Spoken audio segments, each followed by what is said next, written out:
Good afternoon and welcome to this webinar on our online master's program in community development. I'm joined today by my colleague, Robin Husslage. My name is Michael Swack. I'm the academic director of the program. Robin is also online. You want to say hi, Robin? Sure. Hi, everyone. I'm glad to be here and happy to answer questions. I'm also a graduate of the program. In 2012, I graduated. It was an awesome experience. Great.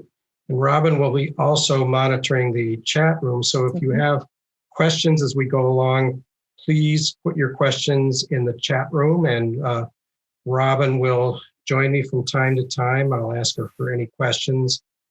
Feel free to ask any questions and I'll try to answer. Today I want to talk about the program, its structure, the courses, the project requirement, financial aid, the cohort model, go through the basics of the program so that if you're thinking of it, you'll get a much better sense of whether this is the program for you. And want to start by telling you a little bit about the Carsey School of Public Policy at UNH. We're one of 3 degree programs offered by the Carsey School. We're a master's in community development, and also we offer a master's in public administration and a master's in public policy. The master's in community development up until the pandemic was a program that was a short-term residency, meaning that you were on campus for 2 weeks in consecutive summers, and the rest was online. So although it was primarily an online program, we didn't switch to a fully online program until last year was the first year. We have considered whether we would go back to short-term residency, but haven't made any decision on that at this point. And if you enroll in the program, which begins in about 2.5 months, in the middle of August this year, that program will be entirely online. You can start and finish the program entirely online. Our master's program in community development uses a cohort model. And what that means is you go through the basic core curriculum with a cohort, with a group of people, generally around 20 people. And you take your required courses together, which are offered in a sequence. I'll go into that in just a minute. And we believe the cohort model is a really strong educational model because it allows you to build relationships, even if you're online, because you will encounter the same people in courses. You'll be in small groups with them. You'll have assignments that you can do with them. You'll have group assignments from time to time. So this is a group of people that you'll get to know pretty well. We say in all online program, I should also clarify that the courses are both synchronous and asynchronous. That primarily asynchronous, meaning that most of the work you'll do on your own time. Each of the courses, though, does have a weekly meeting or a meeting every other week in which everybody in the cohort gets online for about 90 minutes. Those are scheduled at the beginning of the term. You have no more than 1 of those meetings per week for each class, and you would never be taking more than 2 classes at a time. So there is that synchronous element to it where you see each other online on a Zoom call, generally do cases, have discussions in your online sessions. The rest is asynchronous, a series of readings, case studies, short assignments, group work that's done online on your own time. The program itself has a capstone project. I'm going to go into that in more detail. It's a series of 4 courses that accompany a project that you do in your own community. There's a series of core courses that we call integrated interdisciplinary courses, but these are the core skill courses that everyone is required in organizational management, financial management, public policy, community economic development, and then there are also a series of elective courses, as you'll see. So on this slide, you see the list of the core courses that are required in the program. Then there's a set of 4 experiential learning courses. These are the project courses, and you see the names up there: the Intro to Projects, Project Design, project implementation and monitoring, and project evaluation. And then a series of electives. I've just listed a few there, a pretty wide-ranging set of electives that you can choose from as you go through the program. The experiential learning, the core courses in the project. Let me say a couple things about the project before I go through the courses. The project is something that you choose typically in your own community to carry out over the period of 1 year in the program. You do not have to have a project chosen before you enter the program. In fact, most people who enter the program take much of that first term to determine what their project can be. It can be a project in your current workplace, if that's what you choose. It can be a project outside your workplace. Most people choose a project that allows them to get experience in an area that they really want to specialize in. So people will do projects that are everything from training projects, evaluation, actually projects that might be developing a plan to do housing. It could be in public health. It could be in small business or micro enterprise. There are a wide range of projects that people choose.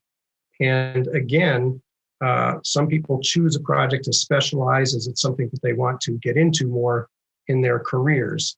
And you will have time, as I said in the beginning of the program, we have a series of exercises that help you determine what an appropriate project is. So you don't need to have one when you come into the program.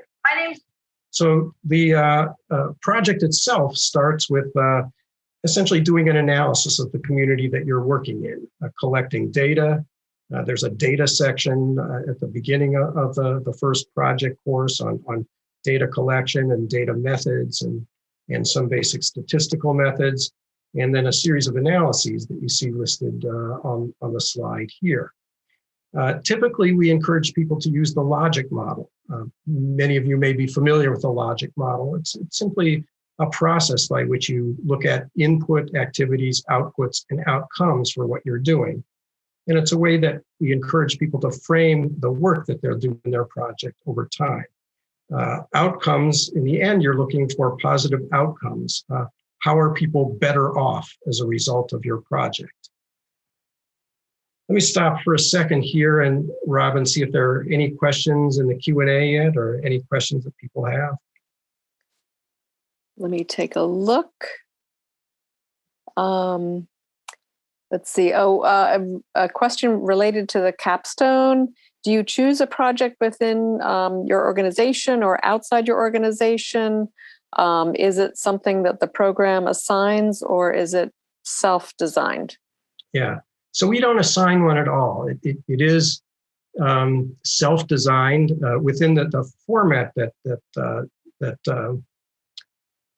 I mentioned earlier, the logic model.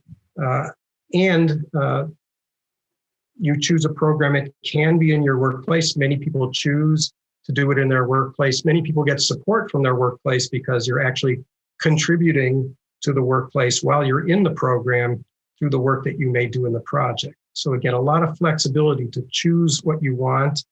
And some people do choose to do the project in their workplace. Yeah. Another question?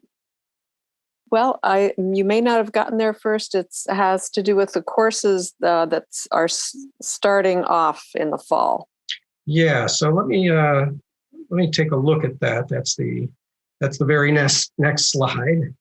So if you look at in the pink section, the fall 2021, that term starts August 26th, and you can look at the courses that you take in the beginning. So you typically start with the first 8 weeks. You'll take a course in integrative approaches to development, and that's a course. There's a typo, Robin.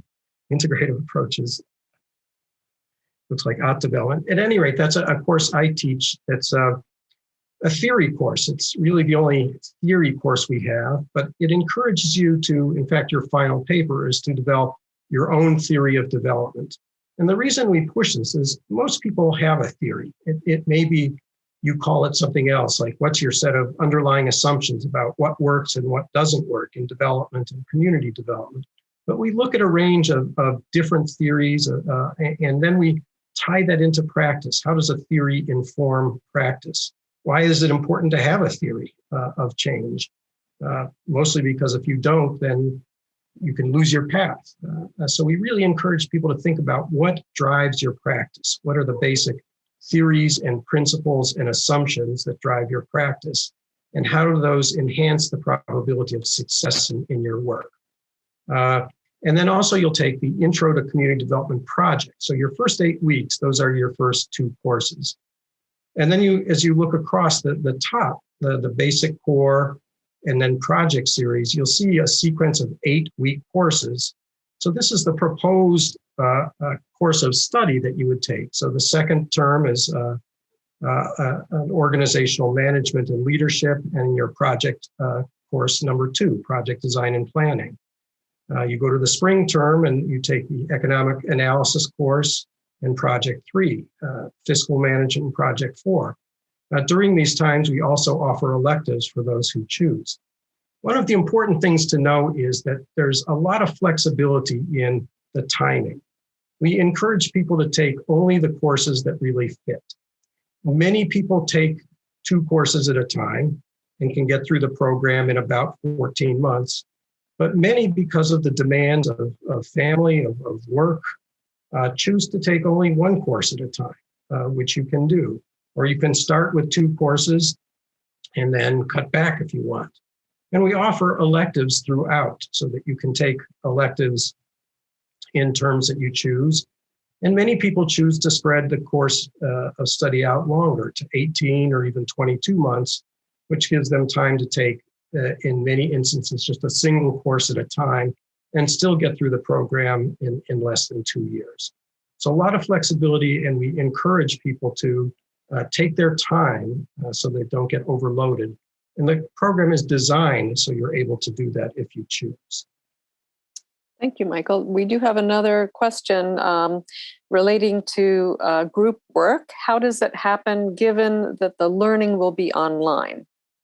Yeah, good question. So there are 2 answers to that. One is the synchronous learning. That is when so for example, in the class I teach, Integrative Approaches to Development, we're online as a group for about 90 minutes a week.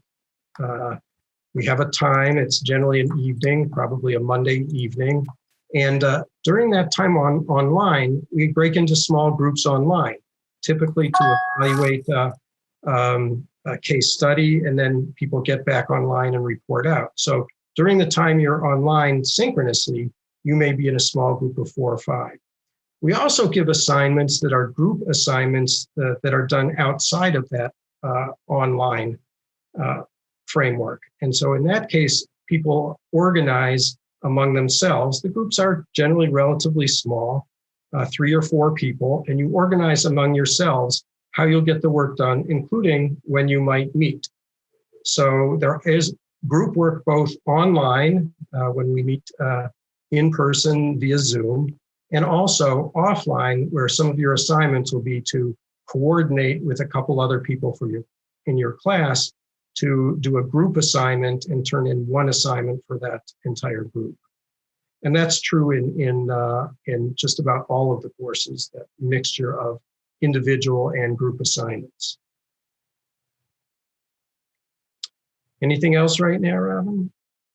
Well, I think you've answered it, but are all of the classes self-paced or are some of the classes live? So I think you answered that in. Yeah, although it does raise a good question, which is, if this is the first time you're taking courses online, we really encourage and we provide support for this, but for people to keep up. It's often a new experience, and the courses move quickly. Each term is just 8 weeks. There are a group of assignments, and if you get behind in a week or 2, it can really it can really impede your ability to finish up the term on time. So the courses are intensive, but they're also geared for the 8-week format, and the assignments we think are appropriate to the length of time for each course. So generally self-paced, the written assignments particularly the individual assignments, which comprise much of the work, are self-paced. The readings are all online, so when you start a course, you'll go into Canvas for that course. The readings will be posted for the entire 8 weeks, so you can even start beforehand. You'll have access to Canvas, which is the system that we use online to offer the courses. And you'll have access to the reading materials in advance of the course, and you'll have all the readings available to you for the entire 8 weeks at the beginning of the course. So you can self-pace. You can do a lot in the beginning to save time later, or you can just do it on a week-by-week basis. Courses generally do modules. Each module is typically a week, and each week has a set of reading assignments and frequently some sort of short writing assignment as well. I have another question about cohort size. How, Sure. What's the average cohort size is the question? Yeah, so I would say about 20. Sometimes it's a little bit less, sometimes a little bit more, but it's generally around 20. Thank you, Michael. Another question is, in case a student misses a lecture, is it possible to receive the recorded lecture? Oh yeah, good question. The answer is yes. All of the synchronous courses online on Zoom are recorded and posted on the site typically the next day. So if for some reason you can't make a class on a particular day, you can definitely catch up by seeing it later. I should say that most of, for example, in my case, and I know many others do it this way, that the face-to-face are typically not lectures. Lectures can be recorded and listened to at your own leisure.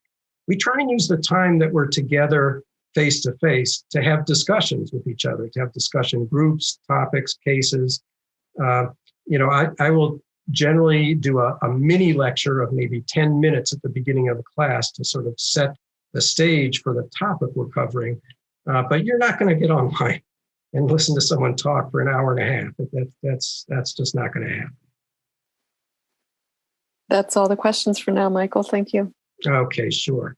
So on this slide, you see the application requirements. The entire application can be done online. The deadline for our fall term, which starts in August now, fall now begins in August for most schools. The application deadline is in about 6 weeks for that term. We encourage people to start in the fall term with their cohort, although we do accept people in the spring term.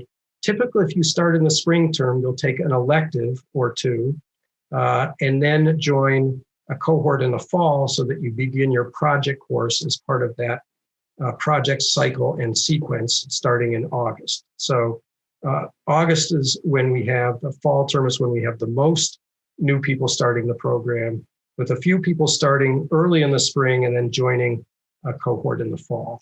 You see the requirements there: a bachelor's degree, your transcripts from your bachelor's degree, 3 letters of reference, a personal statement that talks a little bit about the work that you're doing and the work that you would like to do and what's driven you to do that sort of work, a resume, and a $65 application.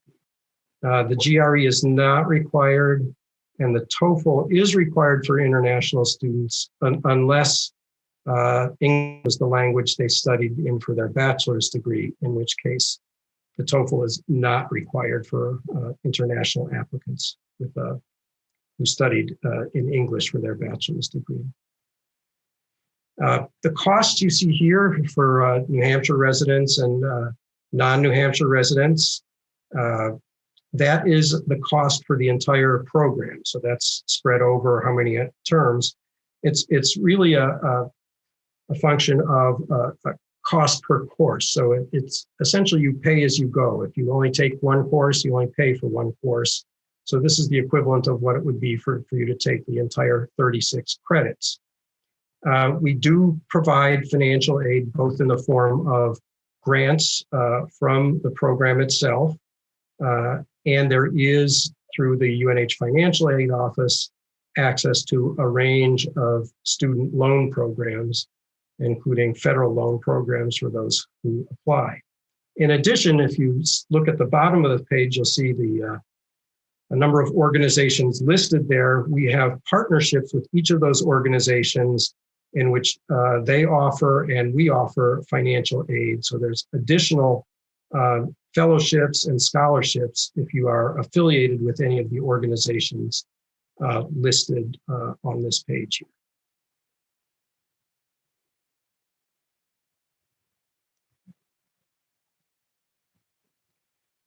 Again, the Capstone project is always a fun weekend at the end of the program when people present the work they've done to their fellow students, to alumni, to faculty. And in years where there aren't pandemics, which I hope there won't be in the coming years, well, it's also a time of celebration where people, alumni, faculty get together, family members come in. So we're hoping to reinstate that, even for an online program, gives people an opportunity if they want. We hope to come to campus and have a celebration at the time of the capstone presentations each year. Careers, we have a newsletter that Robin sends out on a monthly basis. We list jobs there, but we also encourage people, if they're looking jobs, to connect. Faculty are well connected in the field. Will often help alumni and students who are just finishing, who are looking for jobs or particular types of jobs. We'll be able to help point them. We get a lot of job descriptions sent to us. So we do try and help people as they think about their career and what their next move is. This is some recent graduates of the program and a listing of the work that they do right now.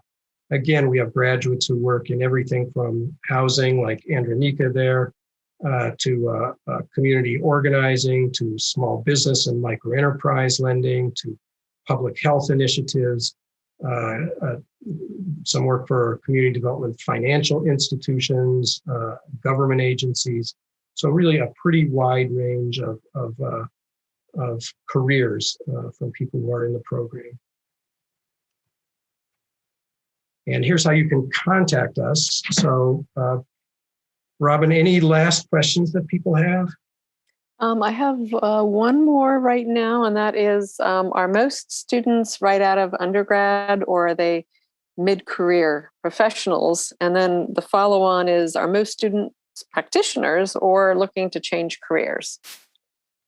Yeah, so good questions. The age range, I mean, one of the strengths of the program is it's an incredibly diverse student body. Even with just 20 people in the cohort, there people come from all over the country, in many instances from overseas as well. People have all sorts of different backgrounds. They range in age from generally 25 to late 50s, so a pretty wide range. Many are people who've been working in the field for a long time. Others are relatively new to the field. We don't have too many who are just out of undergraduate. We generally encourage people to have a couple of years of experience when they start the program. It's not a requirement, and we do occasionally have people who are out of undergraduate. Although even in that case, they have often taken time off or served internships in community development organizations, and so have a pretty strong idea of what they want to do. So a range of experience, a range of diversity in all the different ways, and that's a real strength of the program, I think, is all the really interesting people you meet in the program who are doing really interesting work.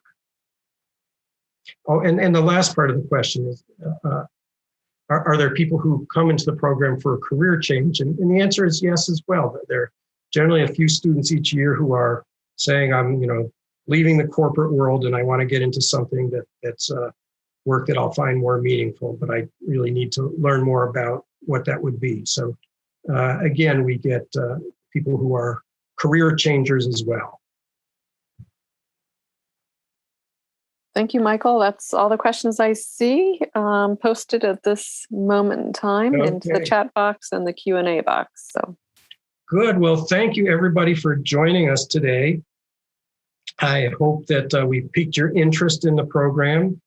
You see the email addresses for both myself and Robin, also for Sanjeev Sharma, who coordinates our admissions. If you have questions, feel free to send an email to any of us. We'd also be happy to get on the phone if you have specific questions you want to follow up on. So please feel free to be in touch. Thank you, Robin, today. Thank you all for joining us, and we hope to see you at some point. Thank you. Thank you.